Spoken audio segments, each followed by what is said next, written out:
Hola mis queridos estudiantes, ¿cómo están? Espero que muy bien. Hoy vamos a aprender cómo describir patrones de multiplicación y de división en tablas.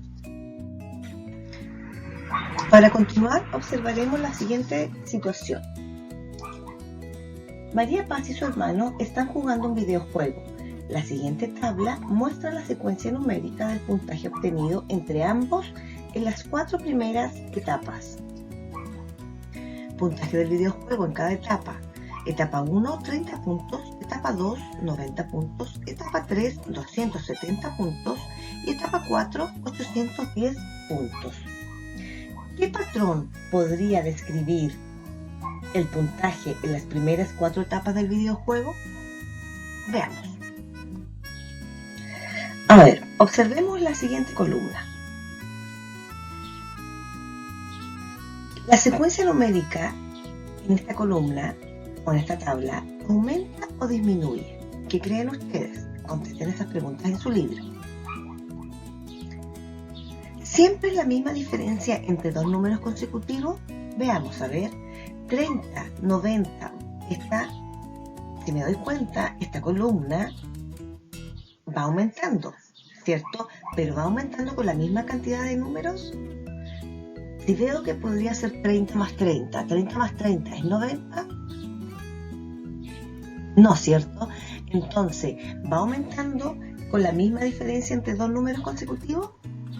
Parece que no. Veamos la otra pregunta. ¿Se puede descubrir el patrón en la secuencia numérica del puntaje? ¿Cuál será la secuencia numérica del puntaje? Si se dan cuenta, no es sumar 30, porque no me da lo mismo. Tendría que ser una multiplicación. Eso quiero que ustedes lo descubran.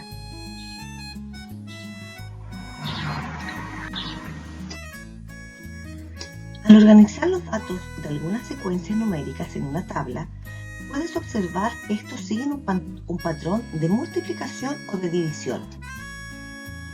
Ahora veremos qué pasa en un patrón numérico de multiplicación. Aquí tenemos una tabla que dice: en un concurso de baile se inscribieron participantes según sus edades, como se muestra en la tabla. ¿Cuál es un patrón numérico que guía la cantidad de participantes del baile? Veamos. El título, cantidad de participantes por categoría de un concurso de baile. Tenemos en una columna categoría y en la otra columna tenemos cantidad de participantes. Tercera edad, 6. Adultos, 12.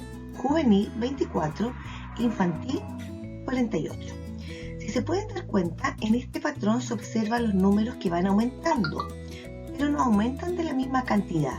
Por eso tenemos que darnos cuenta que al aumentar es una multiplicación. Pero ¿cómo averiguaremos por qué número debo multiplicar para ver cuál es el patrón? Si nos damos cuenta, empezamos 6 por 1 es 6 y los adultos son 12, entonces no sería por 1. Si nos damos cuenta, 6 por 2 nos da 12, ¿cierto? Y luego continuamos con el resultado. Después decimos 12 por 2, 24. Continuamos con el resultado, 24 por 2, 48.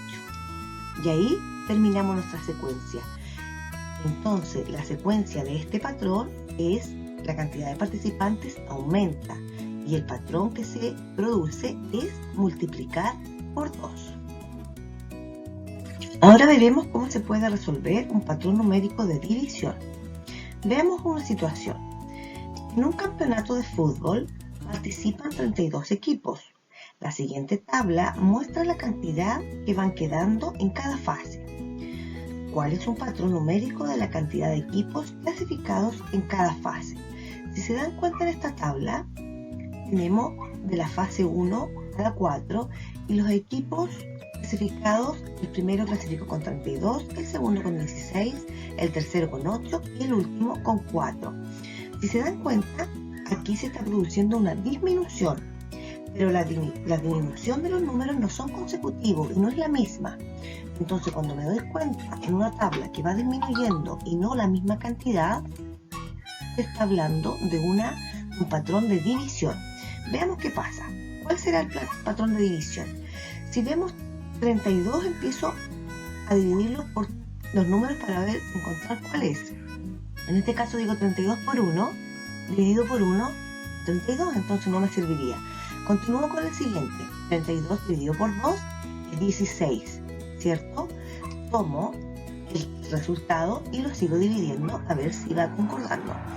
16 dividido por 2 es igual a 8.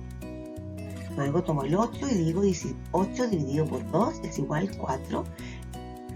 Y ahí me doy cuenta que el patrón de esta tabla es dividir por 2, ¿cierto? Lo que les explicaba, cuando la diferencia entre dos números consecutivos de una secuencia numérica no es siempre la misma, puedes identificar un patrón de multiplicación o uno de división. En este caso, la cantidad de equipos disminuye, entonces un patrón es dividir por 2. Ya, mis queridos estudiantes, eso es todo por ahora. En el plan de trabajo les dejo el detalle donde tienen que trabajar en su libro. Un besito, que estén muy bien y nos vemos en otra oportunidad. ¡Adiós!